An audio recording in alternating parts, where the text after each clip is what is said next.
Muchas gracias, ciudadano presidente. Honorable Asamblea, Pueblo de México. El dictamen que hoy se somete a la discusión es parte de una serie de cambios legislativos a las leyes secundarias en torno a la política energética nacional para los próximos años. Los cambios no apuntan al mejoramiento de las condiciones de vida de las y los mexicanos. No compartimos el sentido de la reforma constitucional que se discutió en esta Cámara el 12 de diciembre del año pasado, cuando por la decisión de los grupos de las primeras minorías se decidió retirarle a los hidrocarburos y a la electricidad su condición de sectores estratégicos para el desarrollo nacional. Al amparo de argumentos falsos y desde las bases constitucionales se abrieron las cadenas productivas del petróleo, de los hidrocarburos y de la energía eléctrica a los inversionistas privados nacionales y extranjeros. La nuestra no es una postura en contra de los empresarios o de los inversionistas, es por mantener la rectoría del Estado en materia energética y de petróleo para que ésta no se vaya a manos particulares. Ahora, por decisión del gobierno, a la par de renunciar a la rectoría del desarrollo energético, se abre el camino para compartir con los particulares la renta petrolera. La historia de las privatizaciones en este país no ha tenido un final feliz y está demostrado que se generaron solo incentivos para la corrupción. No estuvimos de acuerdo con la reforma constitucional y por ello a tiempo propusimos una alternativa en relación a la industria eléctrica y del petróleo, que no fue ni siquiera considerada en las discusiones y por congruencia no podemos avalar las leyes secundarias que de ella se derivan. No es una oposición terca, por decreto o mezquindad, es una postura que obedece a una profunda convicción de que entregar la riqueza petrolera de la nación a los particulares es un grave error. El contenido del dictamen confirma nuestros temores y nuestras preocupaciones. Estamos en presencia de la creación de instrumentos para que la ganancia en las actividades de explotación del petróleo y de los hidrocarburos vayan a parar a manos de particulares en lugar de ir al sostenimiento de actividades prioritarias del Estado, como pueden ser los programas sociales, la educación o la salud. El contenido de la ley de hidrocarburos y las reformas a las leyes relacionadas con este dictamen confirman el modelo depredador de los recursos y nos pone en la línea del sometimiento de las mexicanas y los mexicanos a las prácticas de especulación que caracterizan a las reglas del libre mercado. Se dice que el incremento a la seguridad energética, el aumento a la producción del petróleo y del gas, la búsqueda del dinamismo de la industria y el fortalecimiento de la infraestructura para el transporte, almacenamiento y distribución del petróleo y los hidrocarburos son los grandes objetivos de esta ley de nueva creación, que para lograrlo se utilizarán como medios la asignación y los contratos con empresas productivas del Estado, contratos con particulares y la asociación entre dichas empresas con los particulares a través de contratos de servicios, de utilidad o de producción compartida y de las licencias.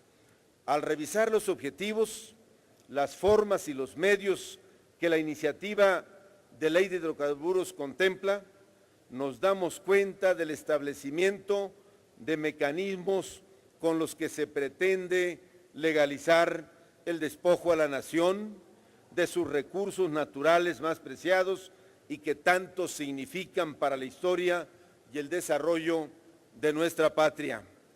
Sin duda que el avance de la ciencia y el desarrollo de la tecnología nos obliga a poner a la industria al ritmo de los tiempos, pero reiteramos que es perfectamente posible modernizar la industria del petróleo y la luz sin tener que privatizarlos. De nada sirve que se repita aquí hasta el cansancio que el petróleo sigue siendo de los mexicanos cuando las leyes que ahora se pretenden aprobar facilitan para que los negociantes y mercaderes del petróleo, sin mayores restricciones, se apropien de la riqueza de las mexicanas y los mexicanos. Los objetivos de la iniciativa son en sí mismos cuestionables. De nada sirve hablar de seguridad energética si la nación pierde la soberanía sobre sus recursos estratégicos. El que se incremente la producción del petróleo y del gas no es ninguna garantía de mayor desarrollo. Ya en otros tiempos, el país ha rebasado incluso los niveles de producción de los 2,5 millones de barriles diarios, sin que este hecho tuviese un impacto para detener la pobreza extrema de la población mexicana. Por el contrario, lo que advertimos es la consumación de la pretensión de desaparecer la Comisión Federal de Electricidad y de Pemex para poder apoyar a los intereses privados nacionales y extranjeros en estas actividades. Se le obliga a Petróleos Mexicanos, a sus subsidiarias, a desprenderse de infraestructura, atribuciones y tareas para que las dependencias de la Administración Pública Centralizada Federal las puedan poner en manos de particulares con todo y sus ganancias. Por otro lado, en esta iniciativa no se pone ninguna atención debida al medio ambiente, dejándolo en el segundo plano. Nada se establece con relación a la prohibición de las prácticas que dañan los ecosistemas, ni nada se establece respecto a la fracturación hidráulica para la explotación de los hidrocarburos, a pesar de los daños irreversibles que genera. Con la figura de la ocupación temporal, no estamos garantizando el derecho de los propietarios de las tierras que puedan quedar comprendidas en el marco de las asignaciones, por ser una figura difusa de carácter precario que podría causar daños y efectos permanentes y definitivos, dejando las tierras inertes, muertas e inservibles para el cultivo o para su vocación natural. Por otro lado, la pobreza que lacera a una buena parte de nuestros hermanos indígenas y campesinos se convierte en la ventaja para los dueños del dinero al momento de alguna negociación para apropiarse de sus tierras. Destaco nuevamente los esquemas transitorios relacionados con el precio de los combustibles están lejos de bajar los precios de los mismos. El anuncio de la disminución de su precio no será así y solo quedará en información que le miente a los ciudadanos, porque en el mejor de los casos ese beneficio se estará viendo en una década, y en un país como el nuestro de enormes desigualdades, con estas fórmulas la riqueza sin duda seguirá concentrándose en unas cuantas manos. Termino, señor presidente. Y para estar a tono con la nueva ley, las modificaciones que se proponen a las leyes de inversión extranjera y a la ley de asociaciones público-privadas están hechas para permitir la libre participación del capital transnacional en las actividades cuya recuperación es con ganancia asegurada, como son la comercialización de la gasolina el procesamiento y distribución del gas, entre otros. No van a bajar los precios de la luz ni del gas y mucho menos de la gasolina. No estamos de acuerdo en que se le siga mintiendo al pueblo de México de esta forma. Ese propósito, esta campaña de bajar los precios no será posible. Finalmente, por todo ello, reitero, como lo hice hace unos días, diciendo en esta honorable asamblea que el tema que hoy nos tiene aquí no es nada nuevo.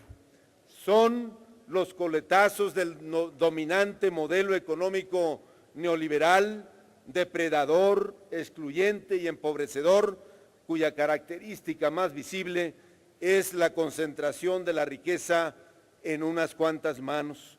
Es la injusticia, la desigualdad y la pobreza de las mayorías.